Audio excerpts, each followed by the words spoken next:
What up guys, Dan Does Games here, back at GCDC Global, and today we're going to be covering pets and the changes to Dual Raid and Dimensional Chasm.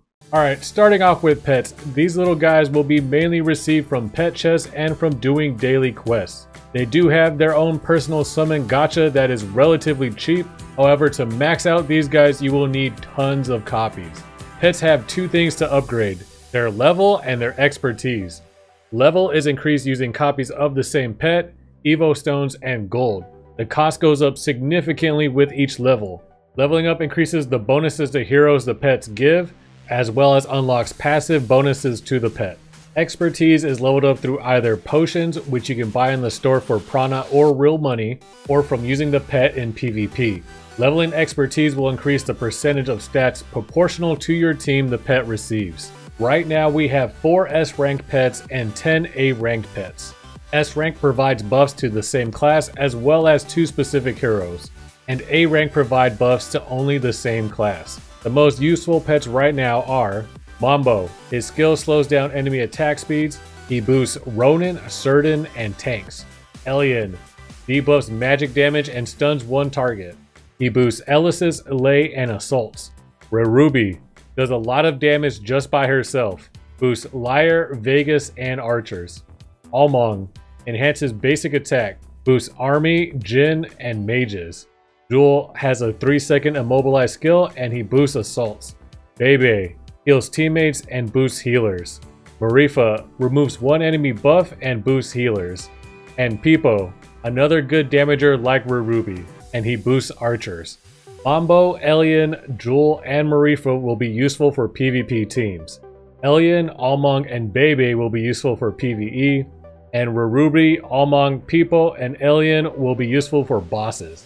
There are probably some I forgot to mention that are noteworthy, but these are the main ones that I focus on. Moving on to changes in Dual Raid. As I mentioned before, Dual Raid no longer costs tickets to create a room, and now the host no longer gets a bonus reward.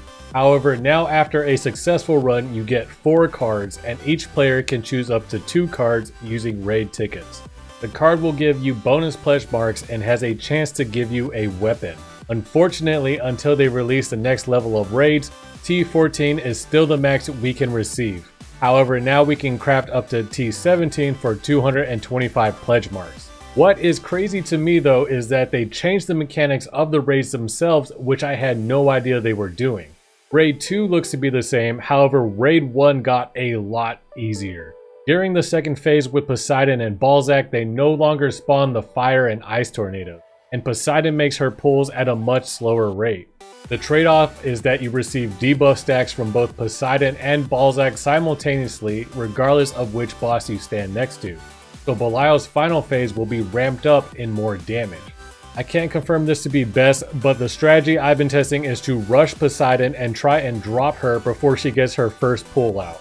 That way, at least if you have to do an extra phase, you won't have to worry about her pulls being all over the arena. Overall, Dual Raid is pretty much the same, but now is a little bit easier and more cooperative. Lastly, let's take a look at the new Dimensional Chasm stages. Dark Agios.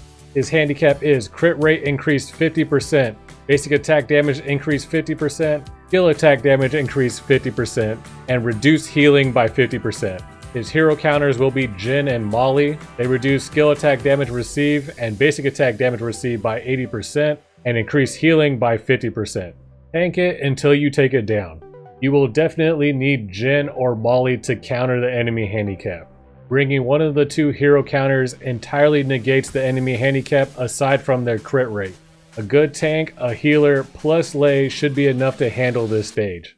I do recommend doing it early on though. Dark Dr. Molly. His handicap is buff duration increased by 50% and magic attack damage received reduced by 80%. His counters are going to be Lyre and Narushi, who will increase physical attack damage dealt by 80%. Needs to focus fire in a short time frame. Because of the overwhelming shielders, Rin, Cleo, or Nullify is going to be a must for this stage.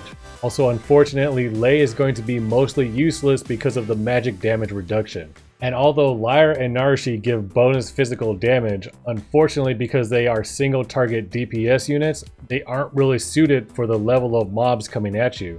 So a multi-target physical DPS unit like Rufus, or Bergamot is going to be helpful. The team I like to use is Lyre, Rufus, Rin, and Jin. Dark Flan.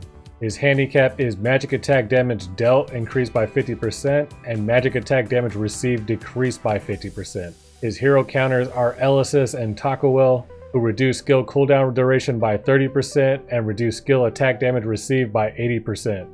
Bring Elysis or Takawel to save you on a lot of damage, as well as to use for their skill canceling attacks. Throughout the entire stage, Coco will be targeting you with meteor attacks, and although not the biggest threat if you have a decent tank and healer, he does get very aggressive in some stages.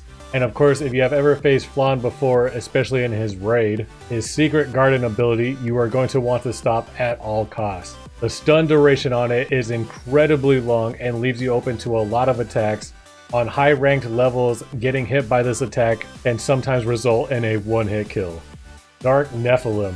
Her handicap is skill attack damage dealt increased by 50% and skill cooldown reduced by 30%. Her counters are going to be Lei and Agios, who increase magic attack damage dealt by 80% and reduce enemy recovery by 80%. You must defeat their will to live. One of the more interesting flavor texts, this one went a little bit dark. I think the translation was a little off. What I'm guessing they're referring to is that there is a lot of healers on the stage, and bringing Lei is going to counter the healing, but the way it was worded here makes me wonder if I was actually the bad guy the whole time.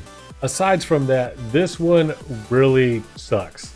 There are so many heroes, bosses, and healers who have faster skills and higher damage. This is going to be the one you want to do as early as possible. You need Lei. She is a must-have to stop them from out-healing you. And I would also recommend Lime to save you on some crowd control, and a shielder like Jin will save you on some damage. The team I like to use for this one is Lei, Rufus, Jin, and Lime. And lastly, Dark Brielle.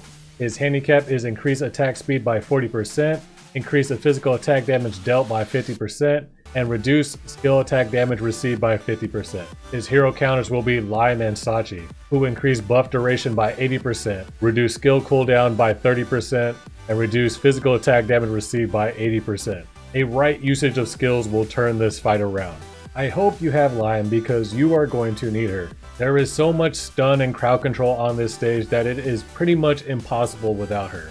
Time out her cleanse ability to block those stuns, and don't forget her ultimate has a much longer cleansing effect. You can also double up with Ronin and Lime and alternate cleanse if the crowd control becomes too much. With the latest 5 additions to Dimensional Chasm, this is my hasty priority list on who to clear first. Nephilim, Brielle, Molly, Agios, Boar, Balzac, Clown, Marjoram, Razel, Belial, Hanout, Fennel, and Poseidon.